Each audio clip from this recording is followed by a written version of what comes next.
Amigos, sean bienvenidos a este nuevo episodio. Hoy, como se habrán dado cuenta, les traigo un video bastante largo donde les presento un top con las mejores historias del canal. Seguramente falten muchísimas más porque cada una tiene lo suyo, pero espero que de igual manera disfruten estas de principio a fin. No se olviden que todos los domingos estoy subiendo un nuevo caso a mi canal. Quien fue justamente este domingo pasado, subí una historia hablando sobre una de las casas más embrujadas del mundo y donde no solo la familia, sino muchísimas personas más salieron sumamente perjudicadas. Si no lo viste, te voy a dejar el enlace en un comentario fijado. Ahora sí, comenzamos con este nuevo top de historias paranormales. Bienvenidos. Mi nombre es Pablo y soy de Rosario, desde que nací. Esto que voy a contarte pasó en el año 2016, cuando, visitando a mi hermano, viví un momento único. Hasta el día de hoy me genera miedo y te digo la verdad, no lo hubiese creído si no lo vivía en carne propia, ya que jamás me pasó nada y nunca, al menos hasta ese día, creía en algo paranormal. Mi hermano murió en el año 2014, pocos días después de cumplir 32 años. Si bien no fue sorpresivo, ya que lamentablemente estaba enfermo de gravedad desde hacía años, fue un impacto muy duro para mí y para toda la familia cuando sucedió lo inevitable. Jamás estamos preparados para estos momentos, aunque tenemos claro que todo esto es parte de la propia vida. La cuestión fue que, como él lo pidió, no quería ser cremado, quería que lo enterremos, si era posible, al lado de la tumba de nuestro abuelo Mauro, a quien quisimos muchísimo y nos dejó en el año 2007. La realidad es que fue imposible que estén juntos, pero al menos enterramos a mi hermano en el mismo lugar, el cementerio La Piedad de Rosario. Esto que pasó, me acuerdo, fue un viernes que no trabajé, que cerca del mediodía me fui a visitar a mi hermano. Mi mamá también quiso ir, así que la pasé a buscar con el auto y en un ratito ya estábamos en el cementerio. La realidad es que muchas veces fuimos antes de esa vez y jamás nos pasó nada.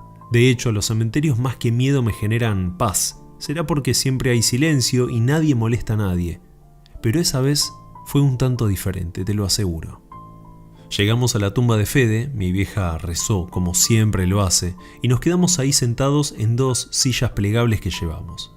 Nos pusimos a tomar mates y a charlar un poco, básicamente como si mi hermano estuviese ahí con nosotros. La idea era estar, hacerle compañía. No sé, es una situación rara, pero creo que necesaria en algún punto para muchos de nosotros. En un momento me levanto y le dije a mi vieja que me iba a caminar un poco. Es un cementerio muy viejo y grande, con sectores que vale la pena recorrer por sus esculturas, pero por lo contrario, otras zonas que están literalmente abandonadas por completo. Igualmente creo que en muchos cementerios pasa lo mismo. Fue así que comencé a caminar y, recorriendo un sector de bóvedas bastante viejas, una me llamó la atención. No solo por lo antigua que era, sino porque estaba la puerta entreabierta y se veía parte del interior. Me acerqué y podía ver al menos 2 cajones en la parte derecha. Me asomé un poco más hasta casi estar pegado a la puerta, la intenté empujar pero estaba al parecer trabada o frenada. No quise hacer fuerza por las dudas, pero me tenté demasiado en asomarme para ver adentro. Se veía el reflejo de una luz que seguramente era de algún vitró en la parte de arriba o atrás. Me agarré de la puerta y metí la cabeza mirando hacia el otro costado, o sea, el lado izquierdo. No puedo explicarte lo mal que lo pasé en ese momento. Al meter la cabeza sentí algo horrible. Fue una sensación que prácticamente me chupó o me empujó, no sabría cómo explicarlo, hacia adentro de la bóveda. Como estaba la puerta trabada y no había suficiente espacio, no ingresó más que mi cabeza, pero quedé apretado por un momento en ese lugar. Y combinado con esta sensación fue que adentro había algo. Jamás pude ver si había o no un vitró, si había más cajones u otra cosa. Al meter la cabeza y sentirme empujado, frente a mí se me puso una especie de bruma negra que literalmente me tapó la visión para lo que sería el lado izquierdo y fondo de la bóveda. El miedo que tenía, te juro, no lo sentí jamás en mi vida y con nada. Hice fuerza y salí caminando rápido para atrás por unos metros sin perder de vista la bóveda que, de por sí, no se veía nada extraño. Me di vuelta y caminando rápido empecé a ir a buscar a mi vieja para irnos. Habré caminado unos 50 metros, calculo, y se me ocurrió volver para sacar una foto para ver si salía algo, pero no pude. Cuando empecé a caminar, te juro que la sensación que sentía era espantosa. Algo me decía que me vaya de ahí. Así que le hice caso a mi instinto y volví a la tumba de Fede. Quiero dejar claro que ese momento, toda esta secuencia, fue solo unos pocos segundos, nada más, pero realmente me aterró como si hubiesen sido horas. Jamás le contesto a nadie más que a mi mujer. Ni siquiera a mi vieja se lo dije ese día, ni nunca. Ella es muy creyente de estas cosas y la verdad que no quería asustarla. No sé qué fue eso. Tal vez solo fue una advertencia por curiosear dentro de un lugar donde no pertenecía, no lo sé. Pero la realidad es que sentí algo feo, algo que me hizo sentir vulnerable al 100%, porque me di cuenta que era algo a lo que no sabría cómo enfrentar. Bueno, te cuento que somos una familia argentina que hace 9, casi 10 años que vivimos en un pueblo de Uruguay que se llama San Carlos y nunca habíamos ido a visitar el cementerio. Yo, como estudiante de museología y amante de la historia, me pareció que estaba bueno ir a visitarlo, sobre todo para ver si había tumbas históricas y eso. Y bueno, como es domingo, esto fue hoy, llevamos a nuestra perrita, que es una perrita viejita, sumamente tranquila, alegre. Bueno, entramos al cementerio, es un cementerio chiquito, donde hay tumbas, como en todo cementerio, muy viejas y otras no tanto. Mi marido fue con mi hija y con mi perra por un sector y yo me fui con mi nene para otro sector. No había nadie en el cementerio, salvo un grupo de personas que estuvo un ratito, que se ve que estaban haciendo un entierro. Y en cierto momento, paseando con mi hijo, empiezo a escuchar desde muy lejos que mi perra lloraba muchísimo, cosa que me llamó la atención. Entonces le digo a mi hijo, bueno, vamos a seguir el sonido de Lula, que se llama la perra, a ver a dónde están. Y de paso ya nos reuníamos los 4 de vuelta, los 5. Fuimos siguiendo el sonido de la perra, el llanto de ella, hasta que los encontramos y mi marido estaba parado con mi hija y mi esposo me hace seña como que me quede quieta y la mira a la perra. La perra miraba para una de las lápidas, digamos, eran esos nichos que están contra la pared. Miraba hacia arriba con las orejas paradas. No te puedo decir que estaba alerta, pero sí estaba como nerviosa, asustada. Eso, miraba hacia arriba, lloraba muchísimo y mientras miraba, ella seguía algo con la mirada, que nosotros no sabíamos qué era. Presté mucha atención a ver si no había un gato o un pájaro o algo, pero la verdad es que no había nada. Bueno, ahí mi marido me contó que ella empezó como a ponerse nerviosa y a llorar y a tironear para ese lugar, digamos, y él la empezó a seguir para ver qué era lo que le llamaba tanto la atención, hasta que llegaron a ese sector de tumbas. Y bueno, fue ahí que la perra se puso así como te estoy comentando, a llorar muchísimo y a estar como muy asustada, muy alerta. Se paró en 2 patas, siempre mirando hacia arriba, hacia una tumba en particular, pero a la vez era como que seguía con la mirada a algo. Y bueno, nada, después hicimos la prueba de llevarla para otros sectores del cementerio y ella estaba como si nada, súper tranquila, relajada como siempre. Y cuando volvíamos al sector, otra vez se ponía así, seguía con la mirada a algo, se le paraban las orejitas y lloraba un montón. La verdad es que nunca la habíamos visto. Nos sorprendió a los 4, mi marido, que es súper escéptico, se quedó re sorprendido también, y no sé, no encontramos una explicación qué era lo que a ella la ponía tan mal.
Vení. Hay que resaltar que ninguna de las personas que presenciaron este evento tienen a algún familiar o conocido en este cementerio. Era la primera vez que lo visitaban.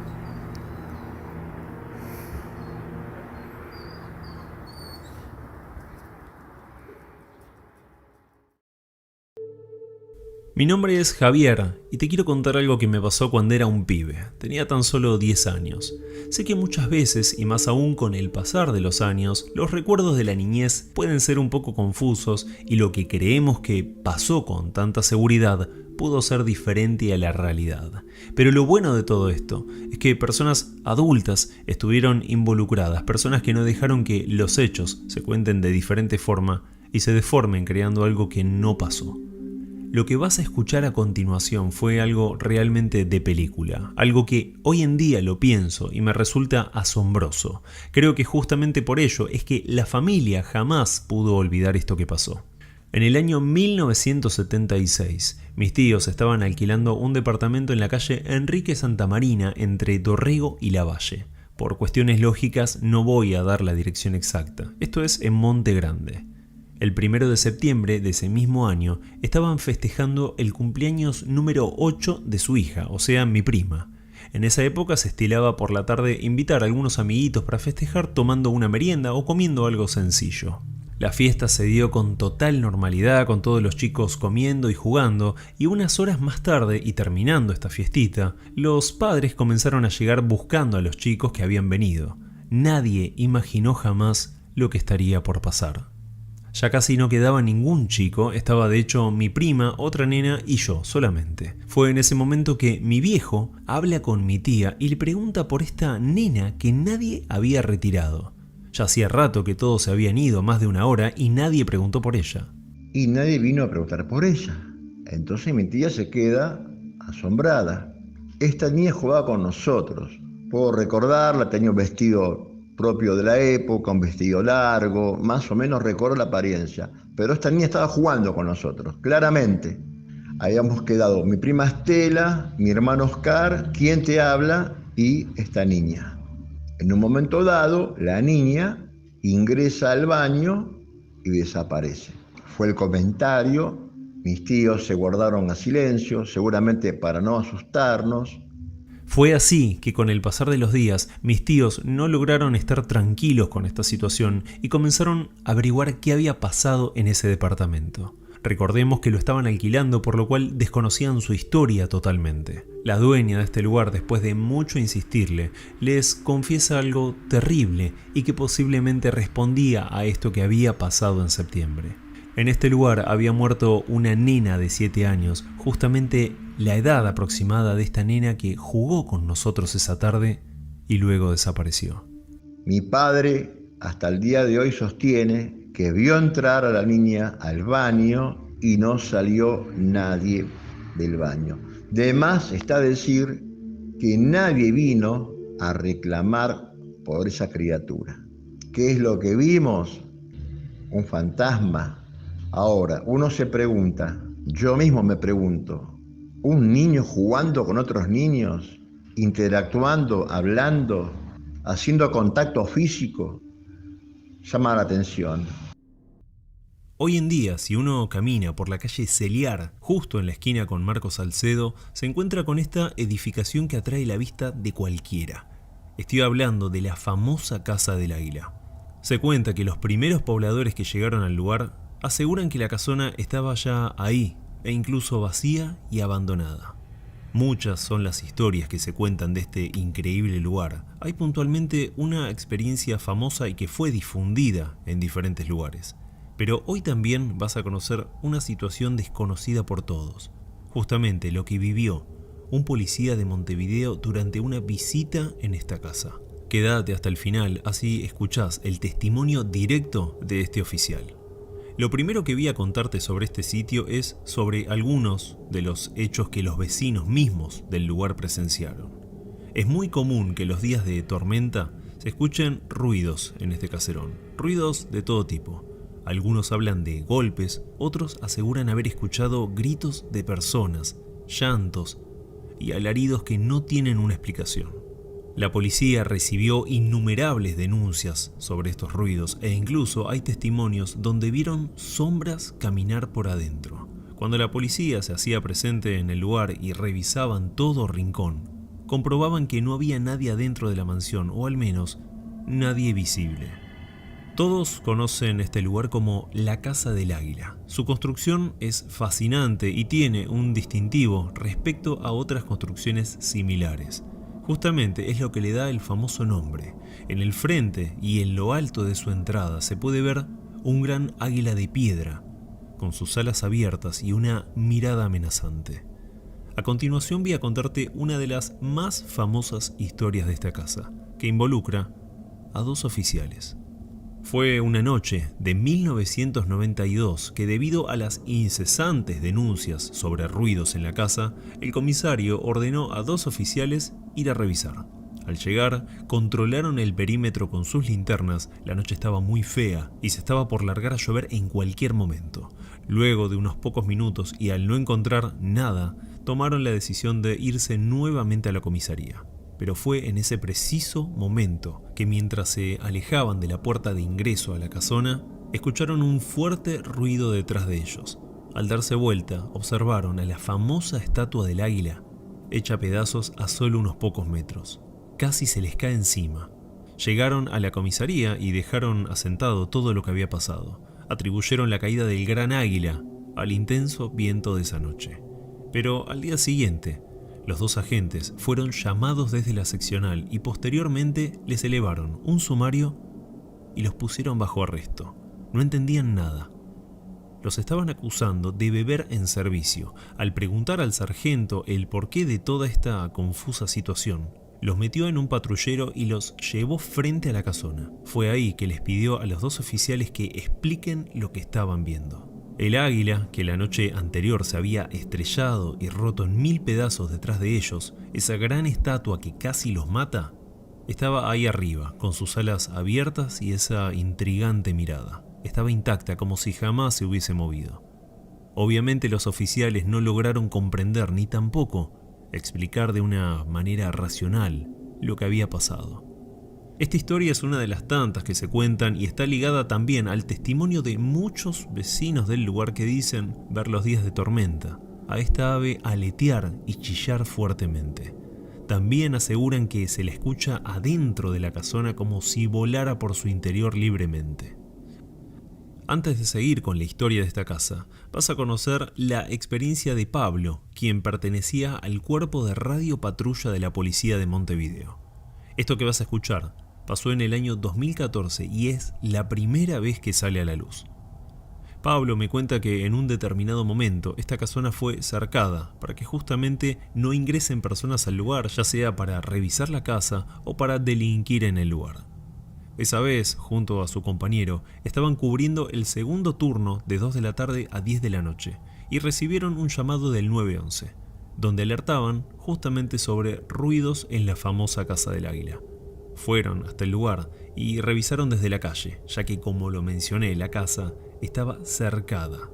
Revisaron prácticamente todo lo que pudieron, pero al no encontrar nada, se estaban retirando. Y en ese preciso instante, escuchan ruidos adentro de la casa.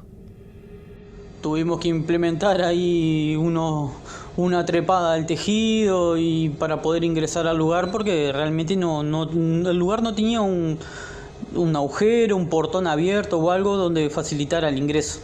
Entramos ahí por el tejido que era nuevo, que habían puesto, no sé si privados o la intendencia. Entonces, para no hacer mucho ruido y que no nos detectaran si había gente adentro y se puedan fugar, empezamos a hablar muy bajito con mi compañero y bajamos el volumen de la radio casi totalmente. Yo le dije que iba a entrar por delante, por la puerta principal, que se notaba así que tenía la puerta, estaba como entreabierta.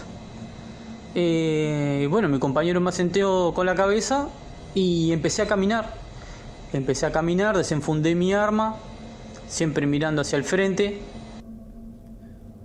Las fuerzas militares y policiales usan para ciertas situaciones un lenguaje de señas que lo vemos comúnmente en las películas. Se utilizan normalmente para no ser detectados y no hablar durante un operativo. Más allá de todas las señas, vamos a puntualizar en una de todas ellas. Cuando el que está adelante realiza una seña, el que está justo detrás confirma la orden con un leve apretón en el hombro. De esta forma se sabe que la seña fue vista correctamente. Pablo estaba adelante dando pasos cortos, revisando cada milímetro. Escuchaba ruidos en el fondo del pasillo. En un momento llegaron a un lugar donde había una puerta abierta y una ventana. Fue ahí que le indicó a su compañero sobre esta situación. Y escuchaba ruidos como en el fondo. Llegué hasta una puerta, le indiqué que había una puerta abierta, que había una ventana. Y ahí mi compañero soltó como un suspiro. Yo pensé que estaría agitado o algo, no sé. Y la verdad es que ni miré para atrás porque estaba totalmente compenetrado en que no me sorprendieran. Empecé a caminar, como te digo, con el paso táctico, hasta que en un momento veo como una sombra. Entonces me paro, le hago la señal de alto, hago lo que nosotros llamamos rodilla al piso, o sea, pongo una rodilla en el piso, siempre apuntando hacia adelante, y veo una figura de humano. Yo no lograba ver más nada, solo la silueta, porque estaba oscuro donde él estaba.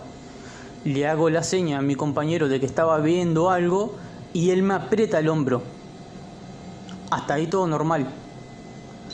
Yo apuntando mi arma hacia la figura, cuando voy a empezar a caminar, esa figura veo como que empieza a caminar hacia mí, y cuando le da un poco de luz que entraba por una claraboya, era mi compañero.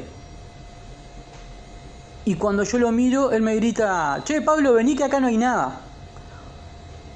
Automáticamente me corrió un escalofrío por la espalda que me llegó hasta la nuca. Se me erizaron todos los pelos de los brazos, porque entendí en ese momento que lo que venía atrás mío no era mi compañero. Cuando ingresaron a la casona, Pablo fue por el frente y su compañero tomó en dirección izquierda para rodear la casa e ingresar por el fondo. Pablo en ningún momento estuvo acompañado dentro de la casa. Ese suspiro, esos ruidos detrás suyo, la respiración y ese apretón en el hombro hasta el día de hoy son un misterio. ¿Quién, o mejor dicho, qué fue lo que estuvo ahí con él en la casona del Águila? Existen muchas historias sobre el origen de esta casa. Una de ellas es sobre que perteneció a un oficial nazi que escapó de la Segunda Guerra y construyó esta casa colocando el águila como símbolo de poder en su entrada. Pero juntando información se llega al nombre del dueño original. Fue el general Esteban Pollo, quien la construyó en homenaje a su mujer Justina como regalo por los 25 años de matrimonio. De hecho, en su entrada se puede ver todavía una leyenda sobre el ingreso: Villa Justina. Se cuenta también que Esteban Pollo criaba águilas en su patio interno, y quizás esto respondería al por qué colocó un águila en su entrada, aunque esto no está comprobado. Pero otras historias dan un giro un poco más oscuro a toda esta casa. Un chico que ingresó a este lugar y haciendo una exploración urbana, encontró en el sótano cadenas y grilletes. Al parecer cuentan que en la época de la dictadura en Uruguay, esta casona fue un centro de detención y torturas clandestino, y es quizás por esta razón que muchas almas están atrapadas entre sus paredes. Por otro lado, también encontré el testimonio de Ricardo Pollo, uno de los herederos de esta mansión. Él cuenta que no existen fantasmas en el lugar y que la intención es donarla para fines educativos y culturales, pero al ser tantos los herederos que se disputan la propiedad, aún no se pudo hacer este traspaso de bienes al Estado. Esta información no es del todo clara, por lo que sería genial si alguien podría confirmarlo.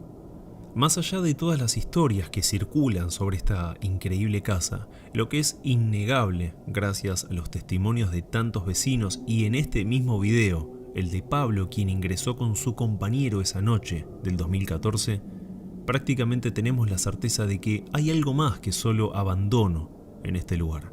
Algo más que espera cada noche de tormenta para manifestarse a todo aquel que esté dispuesto a escuchar o entrar a la famosa Casa del Águila.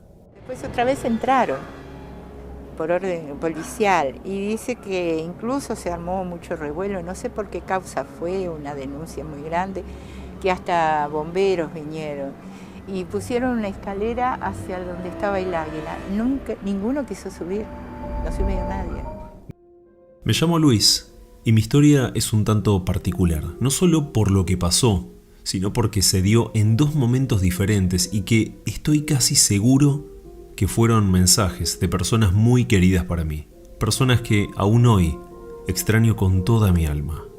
No soy justamente un tipo religioso, me considero agnóstico, ya que como no tengo pruebas de que Dios no existe, tampoco puedo probar que sí, verdaderamente está entre nosotros. Pero de todas formas, me mantengo abierto a todo esto, aunque soy bastante escéptico ante estas cuestiones y lo reconozco. Y lo que ocurrió fue que un día con un amigo muy creyente, muy católico, siempre, trataba de alguna manera de evangelizarme, pero con poco fruto después de 30 años de conocernos. Y un día me presté un libro de Elizabeth Kubler-Ross, que no sé si la conocés, pero es una médica suiza que tiene montones de doctorados, aparte de los académicos honoris causa en función del estudio que ha hecho, y que básicamente se dedicó a estudiar la muerte. La muerte, digamos, prácticamente fue los últimos 20 años de su carrera, la dedicó a eso. Bueno, básicamente llegó a la conclusión de que la muerte como nosotros la concebimos, como un final de todo, no existe. Ella compara, digamos, hay un libro en la cual ella compara a la existencia humana como si fuéramos una mariposa, es decir, la mariposa sería el alma y el gusano sería el cuerpo, es decir, que una vez que se produce lo que nosotros interpretamos como muerte, es una muerte física, pero básicamente lo que queda es el gusano, que sería el cuerpo, que ya no sirve más, y el alma sería la mariposa, que va hacia otro plano. Después de estudiar miles de casos en el instante de la muerte y los instantes posteriores y toda la información que ella pudo obtener desde el punto de vista estrictamente científico. La realidad fue que empecé este libro y lo terminé de leer con el mismo escepticismo con el que lo empecé. Pero más allá de todo, intenté probar esta teoría. Se me ocurrió hablarle a mi viejo y pedirle alguna señal. Hacía ya 14 años que había muerto, claro, lo hice totalmente incrédulo a que pase algo y también sin absolutamente ninguna carga emocional. Después de tanto tiempo uno asimila la idea que esta persona no está más y si bien la extrañás, esa tristeza que tenés al principio de la pérdida se calma entendiendo que la vida es así. Al menos de esta forma lo veo y lo siento yo. La cuestión fue que seguí con lo mío esa tarde, cené, me acosté. Recuerdo que miré un poco de televisión y me dormí. Quiero dejar claro dos cosas antes de seguir. Primero es que tengo un sueño muy pesado. Duermo perfectamente bien desde siempre. Y lo segundo es que más allá de estar casado, con mi mujer desde hace tiempo resolvimos cada uno tener su habitación, por lo cual estaba totalmente solo en el cuarto. No había nadie más. Durante la madrugada, no tengo idea qué hora era, me despierto con una mano que me agarra el pie derecho y me tira muy fuerte de él. No puedo explicarte lo claro que sentí esto. Fue una sensación imposible de confundir. Ni bien lo sentí, me desperté y miré pensando que era mi mujer, que me estaba despertando por algo. Y claro, me di cuenta que estaba solo y que no había nadie. Y en ese momento lo primero que pensé fue en mi viejo. Pero la realidad es que no me dio miedo, porque en realidad lo tomé como era mi viejo, digamos, un tipo chistoso como... A ver, lo tomó como diciendo, ¿querés una señal? Acá la tenés. Pero te puedo asegurar que me pegué el susto de mi vida. Pero bueno, la realidad es que después se lo comenté a mi mujer me dijo, bueno, debe ser algo psicosomático, vos que te lo imaginaste. Bueno, ahí quedó y la realidad es que siempre me quedó esa duda, pero pero después de, digamos, tengo unos cuantos años, unas cuantas miles de noches de haber dormido. No soy de tener pesadillas, afortunadamente tengo un buen sueño, no sueño cosas extrañas ni nada por el estilo, y sé lo que sentí, fue una sensación física, algo que me estaba tocando y que me despertó al punto tal de despertarme. Pero bueno, la verdad que intenté, digamos, racionalizarlo de alguna manera. Tiempo después muere mi vieja, hace unos pocos años, y visitándola en el cementerio, está enterrada al lado de mi papá, pasó algo nuevamente y no fue lo único. Esa vez en el cementerio se cumplía el aniversario de su muerte y me senté con un termo y el mate, es algo que acostumbraba hacer y aún lo hago. Me quedaba un rato haciéndole compañía, por decirlo de alguna forma. Y durante ese tiempo que estuve ahí, se me vino a la cabeza hablarle y pedirle algo. Nuevamente, sin hacerlo dramático, le dije que si existía otro lugar, si ella estaba bien y podía, que me haga saber mediante una señal que así era. Pero le aclaré y le pedí por favor que no lo haga como el que tenía al lado, o sea, mi viejo, que me hizo asustar muchísimo esa madrugada. Que lo haga de una forma más delicada y sutil, pero que me dé cuenta. La cosa quedó ahí y al rato me volví para casa. Honestamente, me olvidé por completo del tema. Cenamos, me acosté y como siempre, me dormí perfectamente bien. A la mañana siguiente fue que lo primero extraño pasó. Al despertarme miró el reloj y eran las 12 menos cuarto. Me sorprendí porque era tardísimo, no podía creer que había dormido tanto y nadie me había llamado. Pero a los pocos minutos miro el celular y no, eran las 8 de la mañana, así que di por sentado que el reloj pulsera se me había quedado sin pilas. Me lo saqué y seguí haciendo las cosas en la casa durante la mañana. Pero fue un rato después que pensé en algo. La pila la había cambiado hacía unos meses y duran por lo menos 3 o 4 años. Era raro que se hubiese apagado. Entonces fui a verlo y me di cuenta de algo rarísimo. El tema, me fijé el reloj que para esto ya había dado por sentado que había sido un problema de pila, y me pongo a mirar y estaba la perilla para cambiar la hora salida hacia afuera. Cabe aclarar que para poder sacar la perilla hacia afuera me tengo que sacar el reloj, porque aparte es dura y aparte, digamos, a mí en 20 años jamás me había pasado que la perilla se salga para afuera en forma accidental. Y la realidad es que aparte está hecho de forma tal que no ocurra. Normalmente a nadie le ocurre que se le salga la perilla como si uno fuera a cambiar la hora, pero no pasa en forma accidental, salvo que vos quieras hacerlo en forma adrede. O sea, yo con el reloj puesto prácticamente no puedo hacerlo, me tengo que sacar el reloj para poder cambiarlo. El tema es que la perilla salía para afuera y ahí me di cuenta que eso, digamos, normalmente cuando ocurre, el reloj se para. Con lo cual caí en la cuenta que el reloj se había parado a las 12 menos cuarto del mismo día que yo había del cementerio, a las 12 menos cuarto. Y hay un tema no menor. Mi vieja tenía un tema muy particular con los relojes pulsera porque nunca había podido usar un reloj pulsera porque todos le adelantaban. No importa que le regales el mejor reloj, podías regalar un Rolex que a la semana le había adelantado 5 minutos. Entonces nunca pude usar un reloj pulsera y ahí dije, esta es mi vieja que a través del reloj pulsera, que era una marca distintiva de ella por no poder usarlo, me mandó una señal de que es ella. Pero de nuevo, siempre con esa cuota de incredulidad. Pero ya ahí me convencí de que tenía que ser mucha casualidad que justo el mismo día que yo, digamos, había pedido algún tipo de señal, lo hago con algo tan particular que la caracterizaba a ella. Algunos meses después fui a hacer algunos trabajos al departamento de mi mamá, donde ella justamente murió. Lo estábamos acondicionando para ponerlo en alquiler y me pasó otra situación que estoy casi seguro que también fue un mensaje de ella. Esa mañana me desperté y a las 9:15 de la mañana salí para el departamento. Hice parte del trabajo y en un momento dado miro la hora y eran las 12:30 del mediodía. Me sorprendí porque se me había pasado la hora por completo, así que rápido volví para casa y le comencé a preparar la comida a mi hijo, que venía del colegio. El tema es que termino lo que tenía que hacer y me voy del departamento. Vuelvo, empiezo a hacer las cosas, ya, digamos, haciendo la comida a mi hijo que venía del colegio. Y como no venía, viste, ya era lo que venía, claro, me pongo a mirar Y cuando miro la hora del reloj de pared, era 1 hora menos que la que me indicaba mi reloj pulsera, el mismo reloj con el que se había parado en el primer episodio.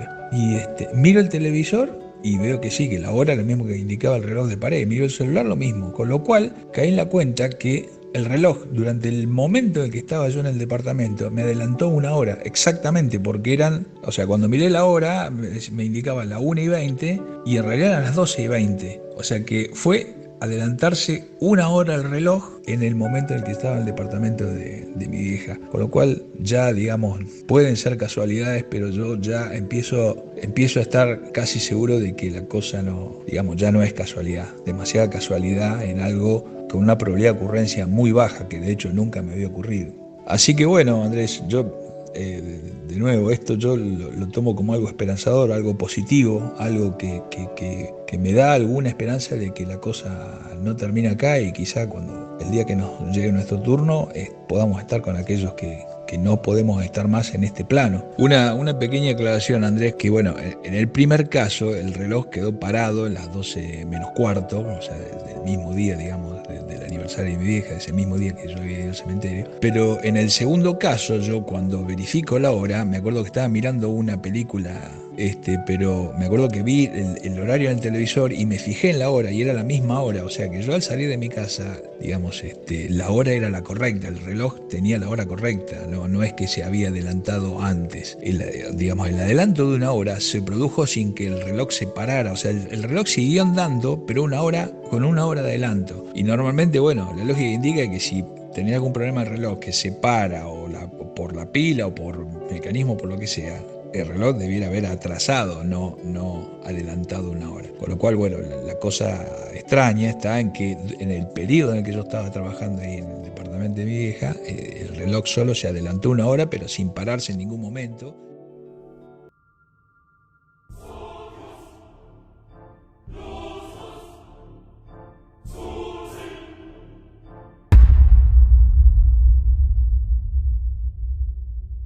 Mi nombre es Juan y vivo junto a mi familia en Santa Fe. Nací y me crié en esta hermosa provincia, por lo cual conozco muchos de sus rincones. A lo largo de mi vida me pasaron muchas cosas, creo que como a todos, algunas buenas y otras malas. Pero ese año nos pasó junto a mi familia algo extraño.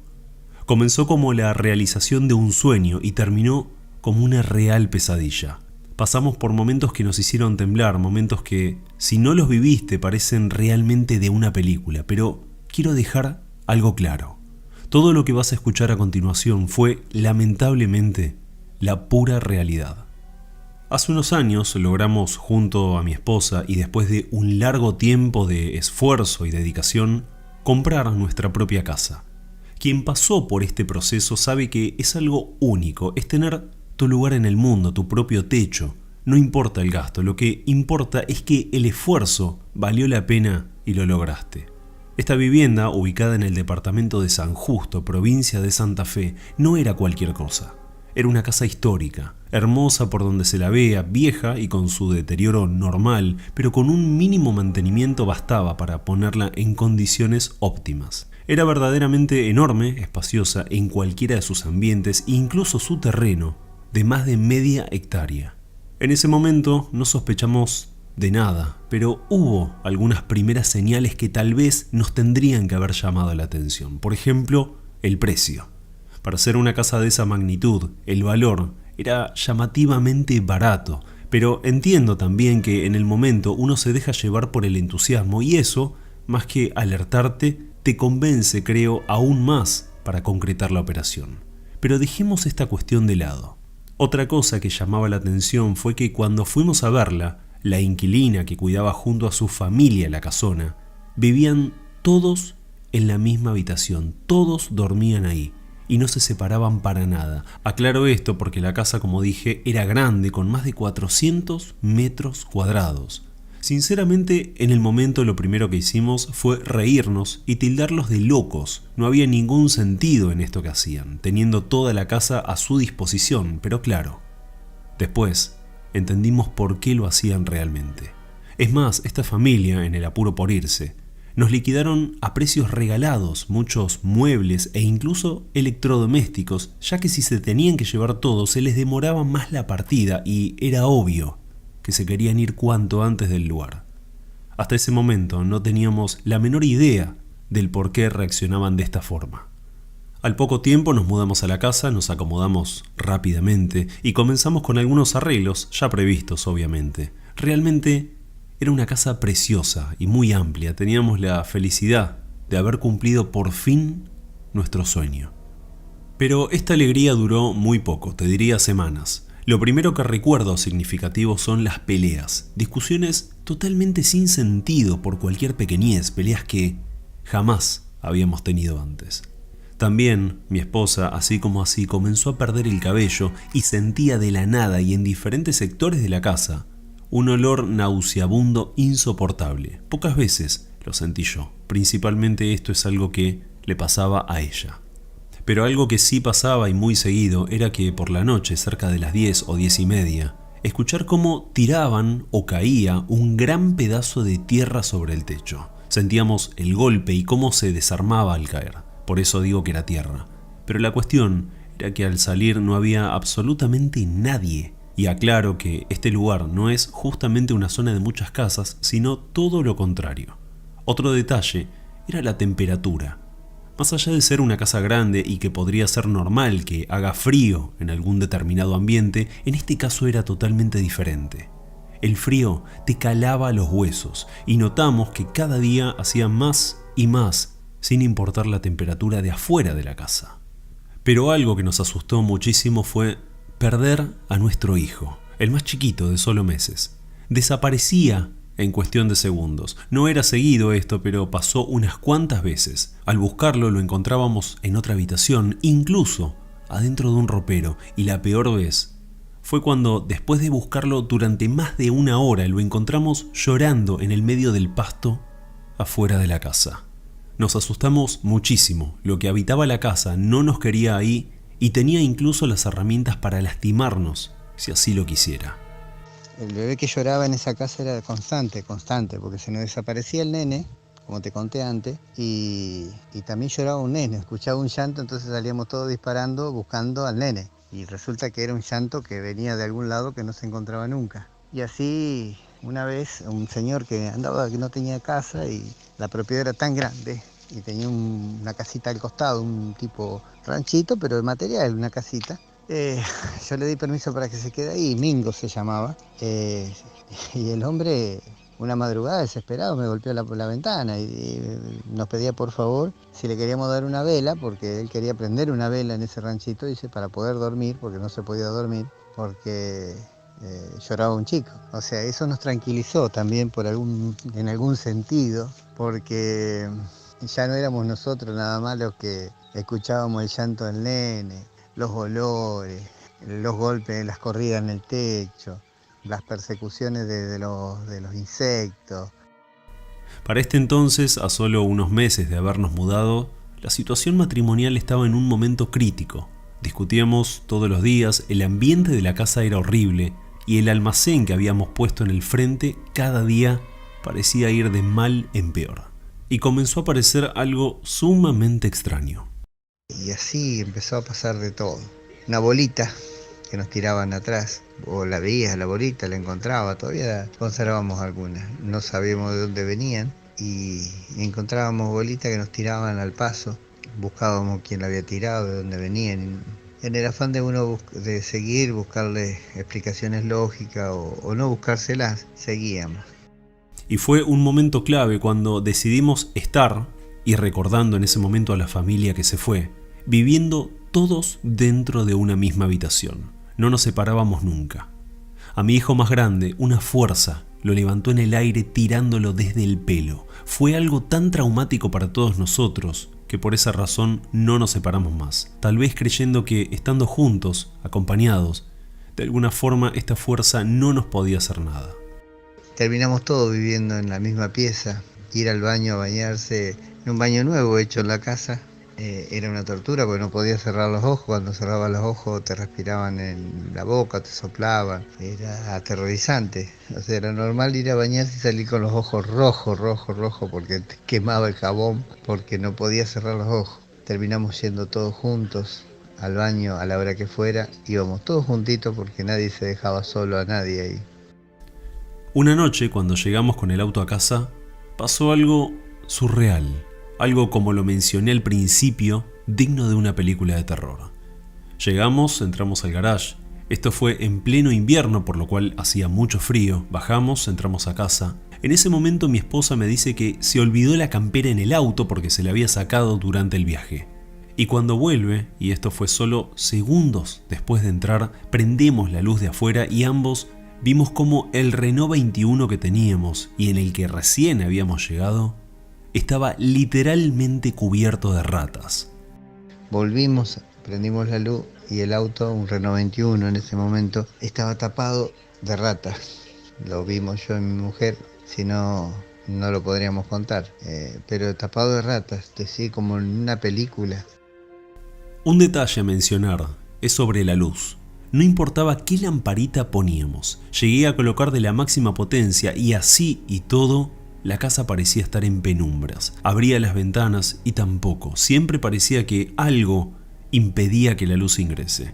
De la misma forma que la luz no ingresaba, tampoco funcionaban correctamente algunos aparatos como la televisión o la radio. Siempre algo interfería permanentemente, a pesar de tener todo en cuanto a instalación en perfecto estado. Las coincidencias eran tantas que era imposible pensar que se trataba solo de un producto de la casualidad. La casa, sin dudas, estaba maldita, infectada por quién sabe qué, pero no teníamos dudas que no nos quería ahí adentro. Se nos volvió tan miserable la vida en esos 9 meses que vivimos ahí que terminamos desesperados y bueno, ya a punto de dejarla abandonada, viviendo cosas así terroríficas. Por ejemplo, una noche llego, no se veía y mi mujer desesperada, deprimida, me dice, ¿qué hacemos? Y bueno, yo me puse a orar. Mientras oraba, siempre digo, me contestó, porque se entró a llenar de bichos, de esos cascaruditos, catangas, pero se entró a llenar. Nos empezaron a invadir bichos, que te puedo decir que taparon el televisor, todo. Mi mujer con los chicos se encerró en una pieza. Poníamos trapos en esa única pieza donde podíamos estar, poníamos trapos en todos lados para que no entren los bichos ahí y salvar a los chicos. Al otro día saqué con palas 10 centímetros, 15 de bichos que había, con una pala lo sacaba. Desesperados, porque fue ya desesperado, íbamos a abandonar la casa porque nos pasaban de estas cosas varias todos los días, todo el tiempo. Un día, ya mal, armo un andamio al costado porque la iba a limpiar. Y alguien me pregunta qué estaba por hacer y contesto, voy a demoler. Cuando veo que todo el mundo se preocupa y me dice, no, esta casa es histórica, no la puedo demoler, es mía, puedo hacer lo que quiero. Me subí al andamio y enojado con la casa, le volé de la carga 4 ladrillos. Fue impresionante como parecía que la casa se defendía. Vino gente desesperada de todos lados a comprármela y pudimos vender e irnos. Meses más adelante, y sabiendo que había pasado por diferentes personas el lugar, la visité y me encontré con que habían colocado un bar. Hablé muy amablemente con la dueña que atendía, preguntándole si se quedaba a vivir ahí, pero sonrientemente me dijo que jamás. Ella, a las 6:30, 7 de la tarde, cerraba todo y ahí no quedaba nadie. Hablamos un poco más y me sorprendí por la similitud de todo lo que les estaba pasando. Y le pregunto a la señora cómo le va en ese lugar. Y le pregunto por preguntarle, le digo, ¿usted duerme acá? No, dice, a mí a las 6:30 de la tarde, 7, me voy y acá no queda nadie. Y me contó lo mismo, la bolita, el problema es más, el baño trasero, el que estaba dentro de la casa, en el final de las piezas, lo clausuraron. Siendo que era un baño nuevo, hicieron baños nuevos. Pero igualmente dicen que nadie queda más de las 7 de la tarde. Fueron 9 meses que parecieron 9 años. Fue un lugar que Dios ha querido así, que lo conozcamos para entender que que él existe, porque también a raíz de los encuentros paranormales complicados, así, malos, manifestaciones malas, también uno, si existe el mal, existe el bien, ¿no? Como anécdota, cuando nos logramos mudar, hoy vivimos en un lugar precioso, así también en el campo, en un pueblito que está cerca, pero nos separan 20 kilómetros, nos logramos mudar y cumplimos nuestro sueño de vivir tranquilo en una casa rural. Pero lo primero que hicimos fue dormir. Llegamos, tiramos los colchones y dormimos. Dormimos calentito por 2 semanas porque hacía ya 9 meses que no dormíamos. Me gustaría contarte al menos algunas de las tantas cosas que pasan en donde trabajo. La planta está en Santa Fe, me disculpo de antemano no poder decir cuál es, ya que podría perder mi trabajo. Si bien en la ciudad ya se conocen algunas historias que se fueron filtrando, sabemos muy bien que a la dirección no le gusta para nada que se divulguen estas cosas. Acá comencé a trabajar en el año 2008. En un principio estaba en el camión con un compañero y casi no teníamos tiempo dentro de la planta. Pero en el 2010, por un tema de salud, logré cambiar de puesto y comenzar a trabajar dentro de la planta, donde honestamente jamás pensé que se daban hechos paranormales, al menos no lo sabía. A los pocos días que arranqué noté cosas raras, pequeñeces, pero que después se conectaron perfectamente entre sí al enterarme de todo lo que pasaba ahí adentro. Hay un sector de oficinas, justamente donde yo estaba ubicado, y muchas veces a la tarde, cuando terminaba el día, me quedaba terminando algunas cosas. La planta funciona las 24 horas, por lo tanto me podía quedar un rato más sin ningún problema. La primera vez que hice esto, estaba solo en la oficina. Aparece el muchacho de seguridad haciendo la recorrida y cuando me ve, puso una cara como de sorprendido. No me conocía más que de vista hasta ese día. Y cuando lo saludo, me dice algo. ¿Qué haces, pibe, acá? Acá no podés estar solo. Le pedí disculpas, imaginando que me lo decía porque el turno había terminado y simplemente había que vaciar el sector. Pero no.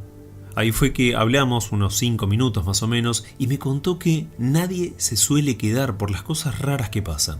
Que había fantasmas. Fue literalmente lo que me dijo. Lo tomé medio en chiste, pensé que lo hacía para asustarme solamente. Le dije entonces que me quedaba unos 10 o 15 minutos más y ya me iba. Me miró, me hizo una mueca mirando para un costado y se fue. Terminé lo que estaba haciendo y cuando comienzo a caminar hacia el pasillo, escucho un ruido. Me di vuelta y aunque parezca difícil de creer, 2 sillas de los escritorios se estaban moviendo solas, ambas en sentido contrario hasta que chocan. Estas sillas tienen ruedas, lo tengo claro, pero no había forma de explicar que de la nada y estando totalmente solo, se muevan así. Salí de ahí lo más rápido posible, me encontré con el de seguridad afuera y le contesto. Él me miró serio y me dijo: Yo te avisé, pibe, no es joda. Hay gente que la pasó mal acá adentro. Y también me contó que, por ejemplo, el segundo sector del sótano no lo revisaba porque ahí sí que la cosa se ponía muy peligrosa. Lamentablemente no pudimos hablar más y la charla quedó ahí. Al día siguiente, hablando con un compañero, él tenía muchos años laburando ahí, me contó una serie de cosas que me sacaron por completo las ganas de quedarme después de hora. Puntualmente en las oficinas, en el baño, en los pasillos, en las líneas de producción o en logística, era común que las cosas se muevan, se caigan o se pierdan. Algunos incluso vieron a un hombre de traje marrón que solamente camina por ahí y desaparece. Nadie sabe quién es, pero se supone que podría ser el primer dueño que tuvo el lugar. Una chica, por ejemplo, fue atendida en el hospital porque dijo que alguien supuestamente le gritó en el oído mientras estaba caminando por el pasillo. Ella dijo que no había nada, no había nadie. Ese grito vino del aire. El tema es que no fue un invento, porque cuando la atendieron, efectivamente había sufrido un daño en el tímpano y quedó con menos audición en ese oído. Otro caso que sí marcó un antes y un después en la planta fue lo que pasó en el sótano. Y ahí entendí por qué nadie quería entrar, incluso el personal de seguridad esquivaba esta zona, sin excepción, como me habían contado. Y un dato curioso es que los directivos permitían esto justamente porque estaban al tanto de todo lo que podía pasar. En el sótano normalmente se guardaban algunos insumos, máquinas que se cambiaban, repuestos, ficheros, un poco de todo. Nunca nadie trabajó tiempo completo acá abajo, pero en aquellos años, antes del 2003 estoy diciendo, diferentes empleados bajaban constantemente durante el día. Y si bien ya muchos decían saber sobre las cosas que se veían o se escuchaban, nadie lo tomaba con mucha seriedad. En una ocasión, un hombre justamente de logística bajó a dejar una caja y fue ni bien la apoya en el suelo que algo lo agarra por la espalda, lo tira al piso y le hace algo en la pierna. En un principio no supo qué, pero fue muy doloroso. Se levanta asustado, se dio cuenta que estaba solo, no había nadie ahí.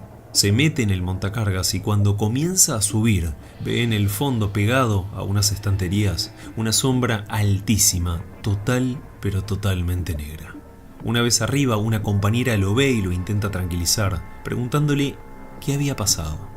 Él le contó con lujo de detalles todo y en ese momento ve que en su pierna izquierda tenía sangre, justamente donde sintió ese dolor tan intenso segundos antes. Fue al vestuario y comprobó que tenía una mordida de casi 20 centímetros de diámetro. Se veían los dientes marcados y en la parte posterior unos rasguñones que indicaban que esa cosa tal vez no solo lo mordió, sino que también lo agarró. De ahí fue a la enfermería y se sumaron 2 testigos más, justamente las enfermeras que lo atendieron. El pantalón, incluso, mostraba las marcas que coincidían con la mordida. Era algo increíble. Los directivos, si bien se negaban a creer en toda esta cuestión, convocaron a un sacerdote para que bendiga toda la planta. Pero, según los empleados, la actividad jamás se calmó, y mucho menos en el sótano. Cuando alguien tiene que ir por algún motivo muy particular, lo hacen en grupos de varias personas. Nadie entró nunca más a este lugar. Y actualmente doy fe que es así.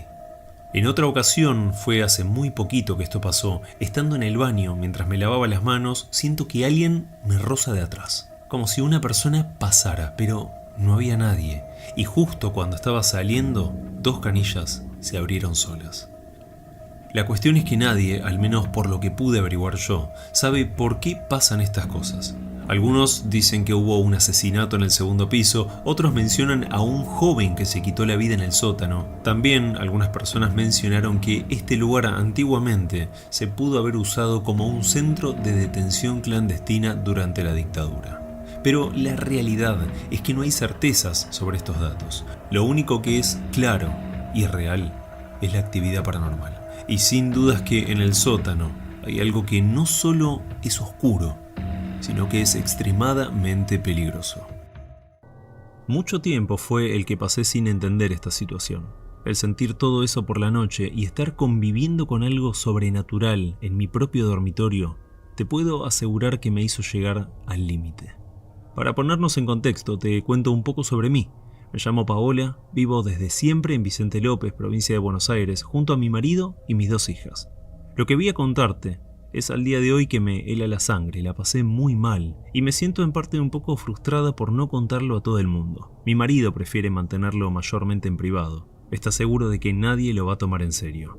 Yo no estoy para nada de acuerdo y me preocupa que esto le puede estar pasando tranquilamente a otra familia y te aseguro que es un verdadero infierno. En el año 2016 nos fuimos de vacaciones a la provincia de Salta, más precisamente a Cachi, donde viven los tíos de mi marido. Es un lugar que las nenas lo disfrutaron un montón. Para una de ellas era la primera vez que iba a Salta, era todo una gran novedad. Nuestra estadía se dio muy bien, como siempre. Los tíos de mi esposo nos atendieron como reyes y mis nenas estaban súper contentas. Se puede decir que todo comenzó el anteúltimo día. Nos fuimos de Cachi a Salta capital. Mi marido quería visitar la tumba de su mamá, que está enterrada ahí. Hacía ya mucho tiempo que no la visitaba y aprovechamos el viaje para llevarle algunas flores. Te cuento que mis nenas jamás habían entrado a un cementerio. Por lo tanto no tenían miedo en absoluto, ni la más chica, que en ese momento tenía 5, pero tampoco la más grande, con 12 años. Entramos, caminamos hasta la tumba de mi suegra y ahí fue que mi marido nos pidió, por favor, quedarse por unos minutos solo. Me fui a caminar un poco con mis hijas y aproveché a explicarles sobre lo que es un cementerio y lo que significa para las personas que tienen un ser querido ahí. En un momento fue mi nena más grande la que me muestra algo que encontró tirado. Según ella, estaba en uno de los caminitos y no en una tumba.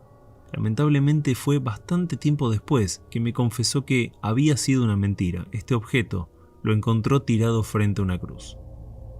Era una especie de muñeca o algo similar. No sé si tendrá un nombre específico. La realidad es que a mí no me gustaba para nada y le dije que por favor la tire, que la deje donde estaba. Pero ella estaba encaprichada de que se la quería quedar, que era muy linda para estar sola y abandonada en un cementerio.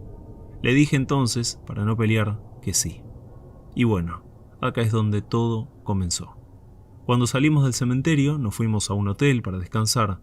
Al día siguiente volvíamos a Buenos Aires. Cuando comenzamos la vuelta a nuestra casa, todo arrancó mal de entrada. Primero fue que a los pocos kilómetros de salir pinchamos una rueda trasera y buscar un gomero fue una tortura. Cuando por fin pudimos solucionar este problema, continuamos el viaje. El viaje de vuelta, a diferencia del de ida, lo íbamos a hacer sin parar a descansar en Santiago y fue más o menos por Santa Fe que otra vez pinchamos, pero esta vez una rueda delantera y fue horrible porque casi nos accidentamos. Otro dato no menor que me estaba olvidando es que fue un viaje con muchas peleas, caprichos, gritos, llanto. Estábamos, te juro, muy nerviosos los cuatro y no había ninguna razón para estarlo, o al menos hasta ese momento no lo sabíamos. Ya en casa, y después de unos días, fue que pasó lo primero, y fue algo inolvidable. Mi hija, la más grande, no había forma de que se despegue de ese muñeco, pero lo que más me llamó la atención, ¿sabes qué fue? Lo alterada que estaba. Contestaba y discutía por todo y con todos. Ella no era así. Se peleaba con su hermanita muy seguido y fue en un momento, en una de estas tantas peleas, que le agarré esta muñeca o muñeco y le dije que me lo iba a quedar yo hasta que se porte como corresponde. No te puedo explicar la sensación espantosa que sentí ese día. Estaba en el cuarto de las chicas, agarré este muñeco y cuando le termino de decir esto a mi hija, sentí que el cuerpo se me aflojó. Se me congeló y me empezó a temblar. Mi hija me gritó con todas sus fuerzas que estaba mal lo que estaba haciendo, que la muñeca era de ella. A pesar de lo mal que me estaba sintiendo, me di la vuelta y me fui de la habitación. Este muñeco o muñeca lo puse en el cajón de mi mesita de luz porque justamente tenía llave y no quería dejarlo a mano. En ese momento me acosté un rato y me dormí inmediatamente. No estaba cansada, pero me acuerdo que prácticamente me desmayé y soñé cosas espantosas. No recuerdo lo que vi en el sueño, pero prácticamente me desperté llorando. Desde esa misma noche y por muchísimas más en adelante comencé a sufrir algo que jamás me había pasado: parálisis del sueño. Me despertaba a la madrugada y abría mis ojos. Podía pensar y saber todo lo que pasaba, pero no podía moverme.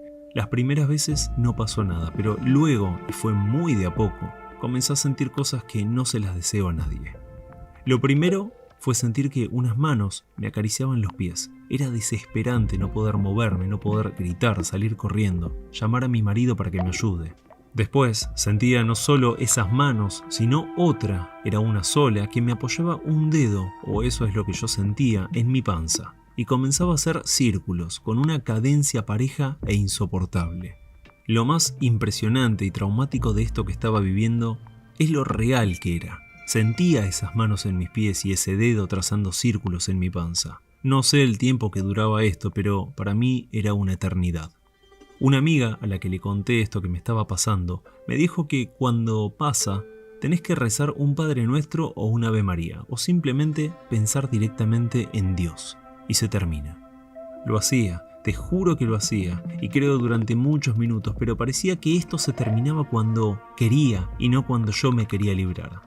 Estos episodios se daban cada vez más seguidos y jamás imaginé que el causante de todo esto era ese muñeco. Quiero aclarar que mi hija, más o menos a la semana sin tener este objeto, prácticamente se olvidó de él y ya no preguntaba siquiera dónde estaba. Parecía como si nunca lo hubiese tenido. Eso me resultó muy raro. Pero a pesar de esto, yo lo mantenía en la mesita de luz porque tenía miedo de tirarlo y que me lo pida. En la casa, las peleas llegaron a ser algo común. Todos discutíamos por cualquier cosa. Antes del viaje vivíamos súper bien. No te digo que éramos la familia perfecta, pero éramos felices. Nos hacíamos chistes, nos reíamos, mirábamos películas juntos cada tanto, lo que hace cualquier familia. Todo eso había quedado atrás, pero intentamos mejorar. Una tarde jugamos al juego de la oca, ya que siempre nos gustaba jugarlo, y no duramos creo 15 minutos hasta que mi esposo fue el que se enojó de tal forma que tiró todo el tablero al piso y se fue a acostar. La casa estaba mal, el ambiente estaba mal, nosotros como familia estábamos mal, pero nadie pensaba el por qué habíamos cambiado tanto y en tan poco tiempo. Unos cuantos meses después, comenzaron a ponerse peores estos episodios de parálisis. Una noche, estas manos me agarraron los pies muy fuerte y comenzaron a tirar. Pude sentir cómo me deslizaba por la sábana y en un momento otra mano es la que me toma por el cuello y me aprieta de tal forma que no me dejaba respirar. Estaba desesperada, estaba rezando y no dejaba de pensar en Dios, de intentar entender por qué me pasaba esto. Estaba tomando para ese entonces pastillas para dormir, así y todo, esta fuerza o lo que fuese, me despertaba sin problemas. Cuando por fin me dejaban, no sé si es la palabra adecuada, quedaba inmóvil y sin poder moverme por unos cuantos minutos más y poco a poco me incorporaba en la cama. Ya no despertaba a mi marido para contarle, simplemente me quedaba llorando sentada en la cama. Al menos 3 a 5 veces por semana me pasaba esto. Fui al médico, me hice muchos estudios y salían perfecto. Opté entonces por comenzar terapia con un psicólogo. Mi marido también lo hizo por su cuenta para intentar controlar de alguna forma el tema de las peleas en casa. Ambos nos habíamos dado cuenta de que algo pasaba, no éramos los mismos de siempre. En el año 2017, no me acuerdo la fecha, pero todavía hacía calor, tuve una situación terrible. Estaba acostada intentando dormir la siesta. Mis hijas y mi esposo se habían ido a lo de mi mamá. Lo primero que sentí fue un ruido, como un golpe, al costado de mi cama. Cuando miré no había nada. Tampoco sé si tuvo que ver o no con lo que pasó después, aunque sospecho que sí. Pasado unos minutos, creo, me pude dormir, pero no por mucho. Me desperté muy sobresaltada cuando alguien o algo, era una voz femenina un poco gruesa, me gritó literalmente en mi oído derecho. Sentí el aire e incluso creo, hasta el aliento de quien lo hizo. Fue un grito que no puedo explicarte lo terrorífico que fue. Prácticamente salté de la cama y me fui para el otro costado. En la habitación no había nadie, estaba sola. Pero puedo jurar que esto lo sentí, lo escuché, algo lo había hecho. Esa misma tarde mi amiga de toda una vida, Alejandra, vino a casa de visita. Ella sabía por lo que estaba pasando y aprovechó a darse una vuelta ya que íbamos a estar solas. Le conté con lujo de detalles todo lo que pasó y me sugirió ir a ver a una persona, una conocida de ella, que es medium y conoce sobre todos estos temas paranormales.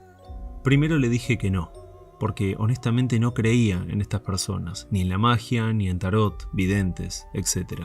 Esa noche, después de otro episodio de parálisis, no lo aguanté más, y al día siguiente le pedí por favor que me lleve a verla. 3 o 4 días más tarde fuimos. Me llevó ella hasta la casa de esta mujer en Munro. Nos recibió muy amablemente y nos sentamos para charlar sobre lo que pasaba. Alejandra más o menos la había puesto al tanto, pero ella de todas formas quería saberlo por mi boca. Cuando terminé de contarle, me tomó ambas manos y me pidió que cierre los ojos. Minutos más tarde, no sé qué vio, cómo lo supo o cómo hizo, pero lo primero que me dijo fue que tengo algo cerca que me está ahogando. Luego me hizo un ritual de limpieza o algo similar, creo yo, y volví a casa. En ese momento no comprendí a qué se refería. Al llegar a casa noté por primera vez algo. No fue hasta entrar que me empecé a sentir mal otra vez. Afuera estaba bien y dentro me sentía cansada, con dolor o malestar en todo el cuerpo y me faltaba el aire. Y no solo eso, aún me sentí peor al entrar en mi dormitorio. Fue en ese preciso momento que lo primero que se me vino a la cabeza fue esa muñeca que mi hija encontró en el cementerio. Ahora tenía la seguridad de que eso era el causante de todo el mal que estaba en la casa. Abrí el cajón, la agarré, me fui hasta el jardín y la tiré en un costado contra las plantas. Luego llamé a Alejandra y le pedí por favor ver nuevamente a esta señora. Al día siguiente le mostré la foto que estás viendo. Esa es la primera y la última foto que tuve de esta muñeca. Ella escuchó todo y no tuvo dudas de que era la causante de todos los males en mi casa. Me explicó algunas cosas que no entendí, pero básicamente era un trabajo de brujería o vudú. No para nosotros, pero lamentablemente interferimos al tomarlo y guardar el objeto. Esa misma tarde, al llegar, envolví en un trapo blanco a esta muñeca, la até con un hilo y la tuve que enterrar cerca de donde el agua corra. De más está decir que me fui cerca de casa y la enterré pegada al Río de la Plata, donde espero nadie la encuentre jamás. Desde esa noche, mi casa fue como que se descomprimió, se refrescó. Se sentía otra vez en paz. La relación de la familia igualmente tardó bastante en recomponerse, no te lo voy a negar. Nos manteníamos distantes, sin ninguna razón, como si nos tuviéramos rencor por algo. Los episodios de parálisis lamentablemente no se terminaron. Al día de hoy me pasan, pero muchísimo más espaciados y son más sutiles. Prácticamente me despierto sin poder moverme, pero ya no siento nada más fuera de mi cuerpo. Me da una tranquilidad enorme no sentir esas manos en mis pies, panza y cuello. Era algo terrorífico. No tengo la menor idea de qué fue lo que mi hija encontró y cuál era el fin de esa muñeca. Estoy segura de que no era algo bueno, y te pido a vos, que estás escuchando esto, que jamás agarres nada de un cementerio. Porque te aseguro que estar durmiendo tranquilamente y sentir que 2 manos te agarran de los pies es lo peor que vas a sentir en tu vida. Gracias por haber llegado al final de este video. Me gustaría saber cuál de todas estas historias te impactó más y si crees que faltó alguna importante para sumar a este top de historias paranormales. Amigos, nos vemos en unos días y ahora sí, les mando un fuerte abrazo a todos.